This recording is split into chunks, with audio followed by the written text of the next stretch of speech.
구약성서 372페이지에 있는 사사기 7장 4절에서부터 8절까지 말씀 우리 좀 천천히 함께 읽기를 원합니다. 4절부터 같이 읽습니다.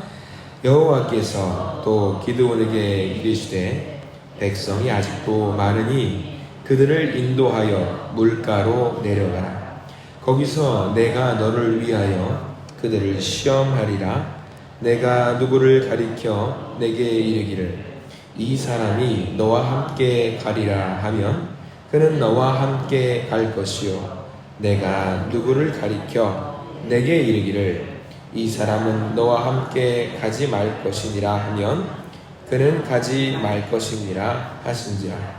이에 백성을 인도하여 물가에 내려가매 여호와께서 기드온에게 이르시되 누구든지 개가 핥는 것 같이 혀로 물을 핥는 자들을 너는 따로 세우고 또 누구든지 무릎을 꿇고 마시는 자들도 그와 같이 하라 하시더니 손으로 움켜 입에 대고 핥는 자의 수는 300명이요 그 외의 백성은 다 무릎을 꿇고 물을 마신지라. 여호와께서 기드온에게 이르시되 내가 이 물을 핥아 먹은 300명으로 너희를 구원하며 미디안을 내 손에 넘겨주리니 남은 백성은 각각 자기의 처소로 돌아갈 것이니라 하시니 이에 백성이 양식과 나팔을 손에 든지라. 기드온이 이스라엘 모든 백성을 각각 그의 장막으로 돌려보내고 그 300명은 머물게 하니라. 미디안 진영은 그 아래 골짜기 가운데 있었더라. 아멘. 오늘 이 시간 주님의 말씀을 사모하시는 모든 분들, 기도를 자로 서신 모든 분들께 하나님의 크신 은혜와 축복이 있기를 간절히 기도합니다. 우리가 사사기 6장 계속 이어서 기드온 사사를 만나고 있습니다. 여러분들 기도 언제 하십니까? 기도를 가장 내가 많이 할 때가 언제냐면 많은 분들이 하나같이 말씀하셔요. 힘들 때, 어려울 때 기도를 많이 합니다. 평안할 때는 기도가 잘 안 돼요. 잘 안 되는 것 같아요. 근데 명심하십시오. 평안할 때도 기도하십시오. 특별히 행복한 일이 있으면, 즐거운 일이 있으면 더 많이 기도하십시오. 하나님은 늘 우리가 어떤 일인지 아시는 분이시지만 우리의 입으로 고백할 때 즐거운 일이 있고 행복한 일이 있는 고백을 듣기를 더 원하셔요. 자녀들이 자랑하잖아요. 시험 잘 봤어요. 좋은 일이 있어요. 어떤 일이 있어요. 이런 일이 있어요. 저런 일이 있어요. 할 때 힘든 일보다 즐거운 일을 우리들에게 이야기할 때가 많습니다. 마찬가지예요. 하나님께 기도할 때, 기도 많이 하실 때 즐거운 일로 기도 많이 하십시오. 하나님, 제 아들이 취업했어요. 제 딸이 이제 시집을 가요. 즐거운 일들 많잖아요. 그런 이야기들로 오늘 하루 가득 넘치는 기도의 제목 하나님께 올려드릴 수 있는 저와 여러분들 되시기를 부탁을 드립니다. 이스라엘 백성들 마찬가지였습니다. 힘들어야지만이 겨우 하나님을 찾는 백성들이었습니다. 40년 동안 태평성대가 있었다고 어제 말씀을 드렸지요. 태평성대 하나님께 부르짖었다면 얼마나 좋았겠어요. 근데 이 사람들이 너무 마음이 편하니까 하나님을 부르지 않았다라는 것이 문제가 좀 있습니다. 이런 모습을 보고 있으면 조금 아이러니해요. 왜 아이러니하냐면 이스라엘 백성들에게 하나님께서 시련을 주시잖아요. 근데 시련을 주니까 이 사람들이 누구를 찾냐면 하나님을 찾아요. 그전에는 하나님을 찾지 않아요. 이게 좀 이상하긴 한데 하나님께서 이렇게라도 해서 하나님을 찾게 만들어주시는 것이 아닐까라는 생각이 좀 들 때가 있습니다. 이스라엘 백성들이 당하지 않고도 하나님을 찾으면 얼마나 좋은지 몰라요. 근데 이스라엘 백성들을 가만히 보고 있으면 편하면 기도를 안 하는 것 같아요. 회개하지 않는 것 같습니다. 평안하면 계속 죄를 지어요. 그래서 하나님께서 외적을 보내셔서 그들을 괴롭게 하시고 기도하게 하시고 변화시켜 주는 것이 어떻게 보면 이게 참 하나님의 축복인가 싶기도 할 때가 있습니다. 그런 의미에서 저와 여러분들은 평안할 때도 하나님을 늘 찾으시기를 부탁을 드립니다. 평안 속에서도 늘 하나님과 동행하세요. 매일의 삶 속에서 하나님과 동행하실 수 있는 우리가 되기를 간절히 바랍니다. 많은 분들이 그런 오해를 할 때가 있습니다. 하나님의 목표가 무엇일까? 믿는 분들이 하는 오해가 뭐냐면 내가 잘 되고 내가 평안하면 하나님이 역사하시는 거야. 이건 맞습니까? 틀립니까? 내가 평안해야지만이, 내가 안락해야지만이, 무탈해야지만이 하나님이 나를 주장하시고 나를 인도하시는 거라는 오해를 할 때가 있어요. 근데 하나님 뜻 그거 아니에요. 왜? 하나님의 뜻은 뭐냐면요, 딱 하나입니다. 우리가 하나님을 바르게 알고 하나님의 뜻대로 살아가는 것이 하나님의 바람이에요. 그 가운데 우리에게 시련이 있을 수도 있어요. 가장 중요한 것은 하나님의 뜻대로 살아가는 거예요. 그게 제일 중요해요. 자, 이제 기드온이라는 사사가 본격적으로 등장을 합니다. 두려움이 많은 사사, 주도 면밀한 사사, 여호와의 사자에게도 빠득빠득 대들 수 있는 사사, 그런 사사가 등장을 합니다. 이제 그를 통해서 이제 적들을 물리치시는 장면이 드디어 7장에 등장을 하는데, 7장 1절에 보시면, 1절을 한번 보세요. 7장 1절에 보면은 기드온의 별명이 하나 있어요. 거기다가 별명에다가 동그라미 표시를 좀 해두셨으면 좋겠는데, 1절 같이 한번 읽겠습니다. 시작. 여룹바알이라 하는 기드온과 그를 따르는 모든 백성이 일찍이 일어나 하룻샘 곁에 진을 쳤고, 미디안의 진영은 그들의 북쪽이요 모래산 앞 골짜기에 있었더라. 자, 기드온을 뭐라고 이야기를 하냐면 여룹바알이라고 합니다. 별명에 바알이 들어가요. 이게 굉장히 우리가 보면은 야, 무슨 별명에 바알이 들어가나 라고 생각하기 쉬운데, 왜 여룹바알이라고 나와 있냐면 사사기 6장 32절 앞장을 한번 살짝 볼까요? 별명이 나와요. 이유가 왜 이렇게 됐는지 이름이 나와 있어요. 6장 32절을 밑줄을 한번 그어보면서 읽기를 원해요. 자, 6장 32절 말씀 같이 읽겠습니다. 시작. 그날에 기드온을 여룹바알이라 불렀으니 이는 그가 바알의 제단을 파괴하였으므로 바알이 그와 더불어 다툴 것이라 함이었더라. 아멘. 하나님의 사자가 기드온에게 큰 용사로 쓰시겠다라고 하나님께서 약속하시면서 너의 명령을 주신 게 하나 있어요. 뭐냐면, 무엇을 명령했냐면 그의 아버지가 세운 바알과 아세라의 신상을 찍어내버리라고 했어요. 근데 기드온이 처음에 그 명령을 받고 나서 하기가 쉽지 않았어요. 왜? 기드온이 자기도 이제 아빠가 무서웠나 봐요. 아빠가 무서워서 이제 아빠의 집에 가가지고 이제 그 아세라 신상을 없애야 되는데, 아빠한테 혼날까봐 그걸 당당하게 하지 못하고 기드온이 어떻게 하냐면, 아시죠?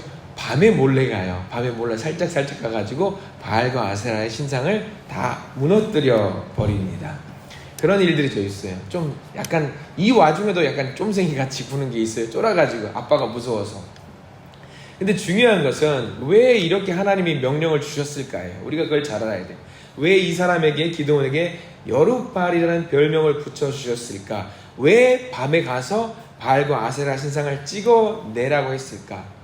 명령을 주셨으면 사사니까 저기 국경에 있는 곳에 가가지고 적들을 무찌르거나 아니면 다툼이 있는 지역에 가서 무찌르거나 해야 되는 게 맞습니다. 근데 일본으로 하는 게 뭐냐면, 너의 집에 가서, 아버지의 집에 가서 바알과 아세라를 없애버리라고 했던 이유는 뭐냐면, 제일 먼저 이 하나님께서 그 명령을 주셨던 것 중에 제일 중요한 건 뭐냐면, 밖에 있는 적이 주적이 아니에요.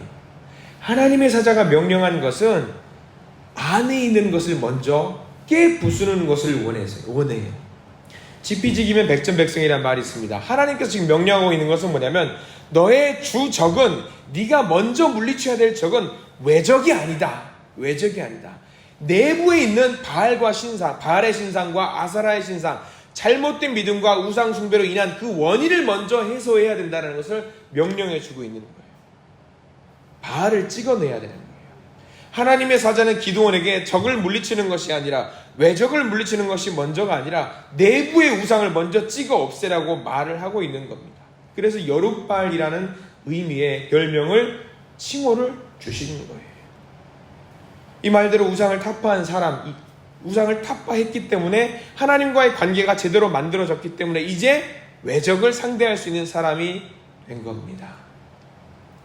기드온에게 우선적으로 내부의 우상을 타파하라고 명령하신 것은 우리에게도 큰 의미가 있어요. 우리도 영적인 싸움이 늘 있습니다. 삶 속에 영적인 싸움이 있어요. 근데 이 영적인 싸움을 할 때 제일 먼저 해야 되는 것은 바깥에 있는 적을 싸우는 게 먼저가 아닙니다. 내부적으로 먼저 우리가 주님 앞으로 나갈 준비를 해야 돼요. 먼저 우리가 하나님을 향해 우리의 시선이 고정되어 있는지, 하나님을 향해서 내 귀를 기울이고 있는지, 내가 움직이는 방향에 하나님이 원하시는 것인지, 그것이 명확하게 정리가 되어 있다라면 영적인 싸움은 이미 끝났습니다. 왜? 내가 고정이 되어 있으면 이제는 누가 역사하시냐면 하나님이 역사하시기 때문이에요. 내가 먼저 초점을 잡고 하나님을 향해서 있기를 원합니다. 그렇게 되면은요, 하나님이 먼저 앞에서 싸우세요. 먼저 싸우세요. 매일의 삶 속에서 먼저 중요한 기드온이 했던 것처럼, 여룹바알이라고 했던 것처럼 매일의 삶 속에서 나를 인도하시는 하나님의 역사를 경험하시는 저와 여러분들이 되시기를 부탁을 드립니다. 이제 하나님을 사용하세요. 기드온을 사용하세요. 어떻게 구원을 하시나 2절 말씀을 한번 보기를 원합니다. 7장 2절 말씀 함께 읽어보겠습니다. 같이 읽습니다. 여호와께서 기드온에게 이르시되 너를 따르는 백성이 너무 많은즉 내가 그들의 손에 미디안 사람을 넘겨주지 아니하리니. 거기까지만 보겠습니다. 너무 많다고 하고 있습니다. 지금 모인 병력이 몇 명이 모였냐면 32,000명이 모였어요. 많아요. 많습니다. 많을까요? 근데 내가 많다라는 것은 기준이 뭐냐면 적이 얼마가 모였는지를 우리가 봐야 돼요. 자, 적이 얼마나 모였는지 12절 말씀에 나와 있습니다. 12절 말씀. 자, 사사기 7장 12절 말씀에 적들이 얼마나 많이 모여 있는지에 대해서 설명이 나와 있어요. 자, 얼마나 많이 나왔는지 한번 읽어볼까요? 12절입니다. 미디안과 아말렉과 동방의 모든 사람들이 골짜기에 누웠는데 메뚜기의 많은 수와 같고 그들의 낙타의 수가 많아 해변에 모래가 많은 같은지라 라고 나와 있습니다. 기본적으로 세 민족이 연합국이 형성이 되어 있습니다. 미디안, 아말렉, 그리고 동방의 민족이라고 있습니다. 이 세 민족이 모였는데 그 수가 어떤 수가 있냐면 메뚜기의 많은 수, 그리고 낙타의 수가 많은 수와 같이 많이 모여 있다고 했어요. 약간 뻥이라고 할 수는 있겠지만 역사학자들은 대충 예상을 해도 이때 당시에 민족들이 병력들이 모였을 때 13만 5천 명이라고 추산을 해요. 자, 싸워보죠. 이스라엘 민족이 지금 몇 명이 모였냐면 3만 2천 명. 자, 그냥 반올림 내릴게요. 3만 명 모여 있어요.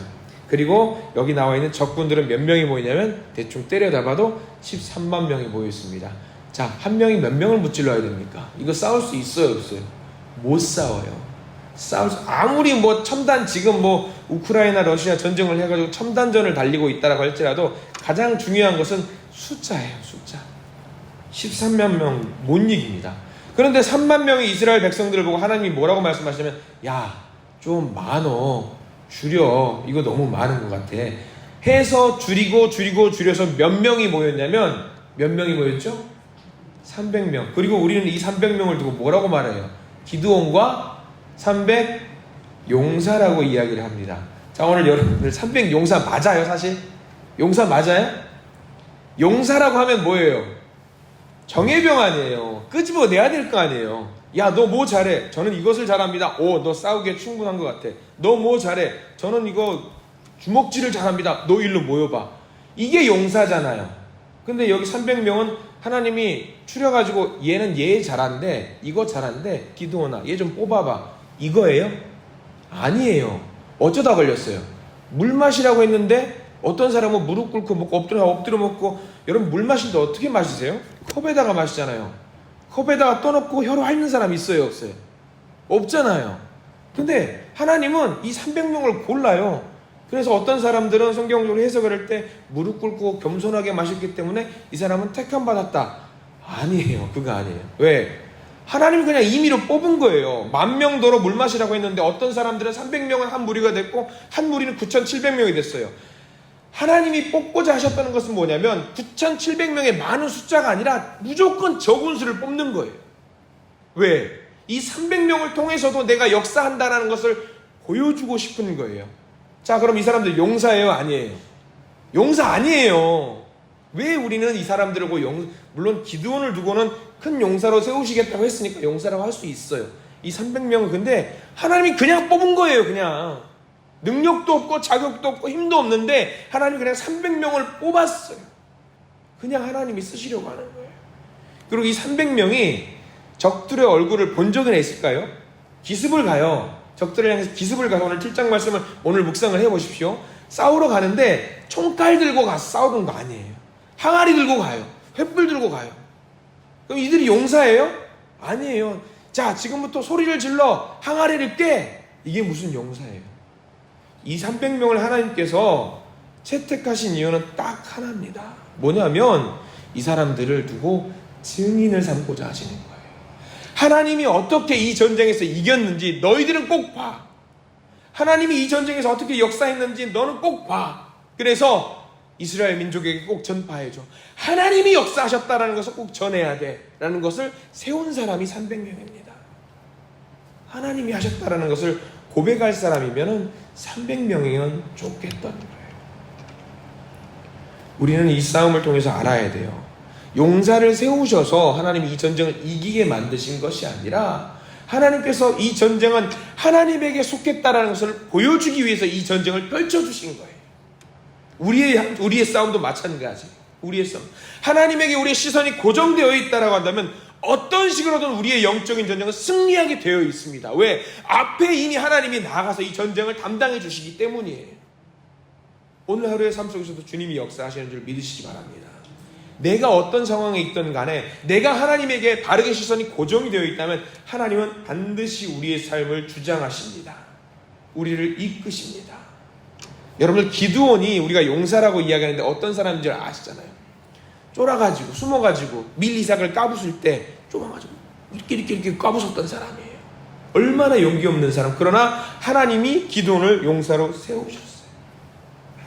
가끔 이렇게 기도하시는 분들이 계세요. 우리 목사님 기드온과 같은 용사가 되게 해주십시오. 이거 칭찬이에요. 이거 잘 되라는 건지 안 되라는 건지 잘 모르겠어요. 왜? 저기 구석진 데 가서 이렇게 기도하라는 것처럼 보이는 거예요. 근데 그게 아니에요. 기드온은 어떻게 하냐면 기드온과 같은 용사가 되게 하는 게 아니에요. 그게 아니라 기드온처럼 쓰임받는 목사님 되게 해주세요. 이거는 뭐예요? 나를 높이는 게 아니라 누구를 높이는 거예요? 하나님을 높이는 거예요. 하나님이 쓰세요. 이걸 말하는 거거든요. 오늘 우리에게 주어진 이 말씀을 통해서 하루 살아가시면서 하나님의 음성 듣기를 원합니다. 내가 너를 사용해서 적을 물리쳐서 나의 이름을 드높이겠다. 그 음성을 품고 오늘 하루를 살아가실 수 있는 저와 여러분들 되시길 부탁을 드립니다. 이 말씀에 순종하면서 살아가십시오. 저와 여러분들 모두 알아요. 내가 용사가 아니란 거 알아요. 내가 잘난 거 없다라는 거 알아요. 그러나 하나님은 우리를 쓰시겠대요. 쓰임받는 놀라운 하나님의 사람들 되시기를 간절히 부탁을 드리고 축원합니다. 기도하겠습니다. 하나님 감사합니다. 이스라엘 백성이 바알과 아세라를 섬길 때 하나님 그냥 눈 감아주지 않으시고 미디안과 아말렉과 동방 사람들을 보내셔서 그들을 회개하게 하시고 부르짖게 하시고 하나님 안에서 그 손으로 구원받게 하는 역사가 일어나게 하시니 감사를 드립니다. 하나님 오늘 하나님의 역사를 통해서 이스라엘 백성이 구원을 받는 모습을 보게 됩니다. 작게 줄여서 300명까지 줄이는 모습을 보면서 역시 하나님이 하시는구나. 하나님을 의지하게 해주시니 감사합니다. 이 300명조차도 용사가 아니라 그저 하나님이 고르신 사람에 불과합니다. 두렵고 떨리고 아무 실력 없고 재주 없지만 오직 하나님 말씀에 순종하며 나가서 세상을 이기는 주의 백성이 되게 해 주시옵소서. 연약한 저희를 통해서 오늘 역사하여 주시고 하나님의 이름을 드러내 주시고 하나님의 놀라운 일들이 오늘 나타내는 하나님 안에 기쁨을 누리는 주님을 기쁘시게 하는 복된 날이 될 수 있도록 인도해 주시옵소서. 예수 그리스도 이름으로 간절히 기도드립니다. 아멘.